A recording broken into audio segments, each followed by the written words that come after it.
और दोस्तों, daily news India 1.0 में आपका बहुत बहुत स्वागत है। दोस्तों, मोहन भागवत का 17 मध्य प्रदेश में दिया गया भाषण एक बहुत ही प्रोवोकेटिव भाषण है। और ये कहना कि वहां पर हम सभी सनातनी और हम सब हिंदू हैं, 140 करोड़ लोगों को सनातनी कहना और हिंदू कहना, और फिर कहते हैं कि एक अंग्रेज आया और टूटा हुआ आईना दिखाकर हमको अलग कर दिया। हमारा एक कमरा किसी ने हथिया लिया, वहां फिर से हमें डेरा डालना है। ये मुझे लगता है कि एक बहुत खतरनाक मोड़ पे आके एक स्टेटमेंट आया है इस समय। कहते हैं हमारा एक घर है, कंडीशंस थी कि हमें उस घर से यहां भेज दिया। वो घर और ये घर अलग नहीं है, पूरा भारतवर्ष एक घर है। अब इनका भारतवर्ष वो है जो इनके भारत माता के अखंड भारत के नक्शे में दिखाया जाता है, जो अफगानिस्तान से लेके ऑलमोस्ट म्यांमार थाईलैंड तक टच करता है। ये इनका घर है सारा, जिसमें नेपाल, भूटान, श्रीलंका सब कुछ आता है, मालदीव्स भी आता है। ये इनका अखंड भारत का नक्शा है। और वो कहते हैं कि पूरा भारतवर्ष एक घर है, परंतु हमारे घर का एक कमरा जिसमें मेरा टेबल, कुर्सी और कपड़ा वगैरह रहता था, वो किसी ने हथिया लिया। कल मुझे उसे वापस लेकर वहां फिर से अपना डेरा डालना है। इसलिए याद रखना कि ये अनडिवाइडेड इंडिया है, अविभाजित भारत है। ये मैं इस संदर्भ में कह रहा हूं कि ये सरकार बीजेपी की सरकार नहीं है, केंद्र में आरएसएस की सरकार है। सारे मुख्यमंत्री आरएसएस के, सारे गवर्नर आरएसएस के, सारे इंस्टीट्यूशन के हेड आरएसएस के, प्रधानमंत्री आरएसएस के, सारे केंद्रीय मंत्री आरएसएस के, जुडिशरी के अंदर भी आरएसएस के अब बहुत सारे मेंबर आ चुके हैं। तो अब ये आरएसएस की सरकार अब नरेंद्र मोदी से इल्तिजा कर रही है कि ये जो कमरा हमारा किसी ने हथिया लिया है, उसे वापस लेकर वहां फिर से अपना डेरा डालना है और लोगों को बता दो कि ये अनडिवाइडेड इंडिया है। और फिर ये भी कहते हैं कि अखंड भारत का संकल्प दोहराया, हमें एक बात तय कर लेनी है कि भाषा भूषा, यहां भूषा से मतलब वेशभूषा यानी कि लिबास से है, कि भाषा भूषा भजन भवन भ्रमण भोजन, सुन लीजिएगा, भाषा भूषा भजन भवन भ्रमण भोजन, ये हमें हमारा चाहिए, जैसा हमारी परंपरा में वैसा चाहिए, जैसा हम समझते हैं वैसा चाहिए। अब ये अपने आप में एक किस्म से चेतावनी है कि अफगानिस्तान भी चाहिए, पाकिस्तान भी चाहिए, तिब्बत का भी एक पार्ट चाहिए, अक्साई चीन भी चाहिए, नेपाल भी चाहिए, साथ में भूटान भी चाहिए, ईस्ट में म्यांमार और बांग्लादेश भी चाहिए, थाईलैंड का भी एक हिस्सा चाहिए, नीचे श्रीलंका भी चाहिए, मालदीव्स भी चाहिए। कमाल है साहब, इन्हें सब कुछ अब चाहिए। अब इनको अधूरी बात नहीं चाहिए इस समय।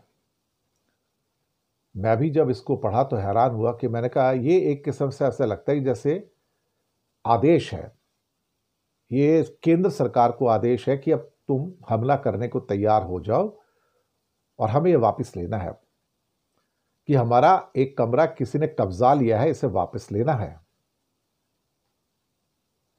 चलिए साहब, बोलता पूरा भारत एक घर है, लेकिन किसी ने हमारे घर का एक कमरा हटा दिया और उस पर कब्जा कर लिया, मुझे इसे वापस लेना है। ऐसे में हमें अखंड भारत को याद रखना होगा। बड़ा बड़ा बड़ा इशारा किया उन्होंने कि ये पूरा का पूरा जो अखंड भारत है वो एक है, हमें अविभाजित भारत यानी कि अखंड भारत को याद रखना है। पता नहीं क्या कहना चाहते हैं, शायद इनका इशारा ये है कि अब हम इतने ताकतवर हैं कि हम अटैक करके अपने ईस्ट वेस्ट नॉर्थ साउथ में जो चारों हिस्से थे हमारे अनडिवाइडेड इंडिया के, वो उन सबको वापस लेना है। म्यांमार भी था, थाईलैंड का एक हिस्सा भी इसको अपना मानते हैं। अखंड भारत का इनका नक्शा देखा जाए तो उसमें तिब्बत भी अपना मानते हैं, भूटान नेपाल भी इंडिया का हिस्सा मानते हैं, पाकिस्तान और अफगानिस्तान का हिस्सा भी मानते हैं, मालदीव और श्रीलंका और इधर बांग्लादेश को भी अपना हिस्सा मानते हैं। तो ये कि इसको एक कमरे का नाम दिया जा रहा है, ये हमारा कमरा है, किसी ने हटा दिया था।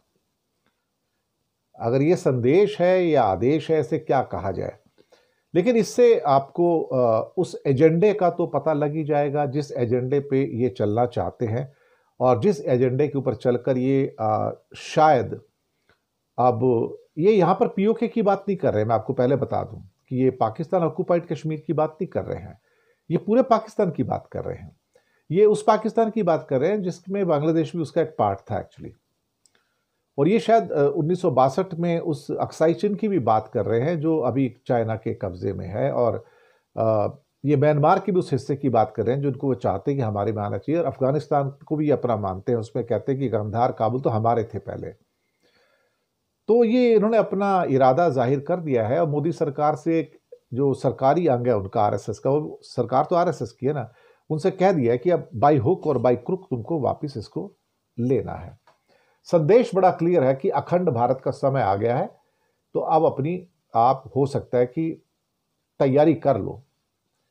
अब तैयारी से आप कैसे वापस लोगे, जिसको कि उन्होंने कहा कि बाई हुक और बाई क्रुक, कि मुझे ये वापस चाहिए, मुझे इसे वापस लेना है। ये वो कहते हैं कि किसी ने मेरे घर का एक कमरा हटा दिया है, उस पर कब्जा कर लिया है, मुझे इसे वापस लेना है, और ऐसे में हमें अखंड भारत याद करना होगा, मुझे इसे वापस लेना होगा।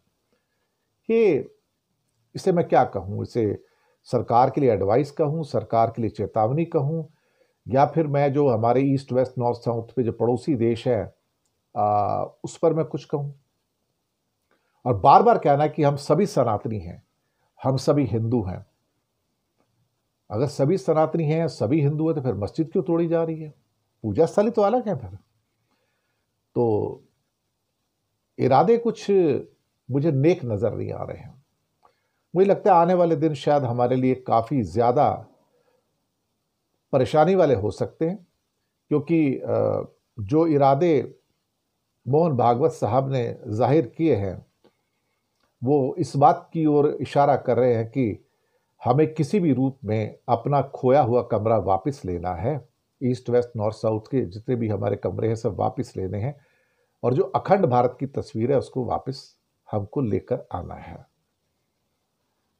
ठीक है, जरूर लाइए साहब, जरूर लाइए साहब। दुनिया क्या करेगी, क्या सोचेगी, हमें नहीं पता उसके बारे में साहब, हम इतने बड़े आदमी नहीं हैं।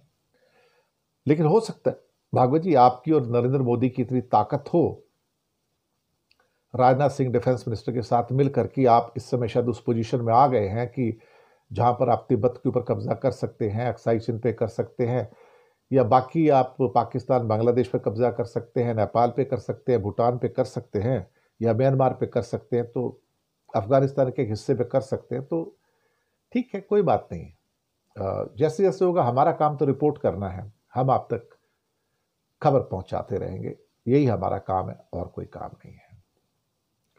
शुक्रिया आपका बहुत बहुत।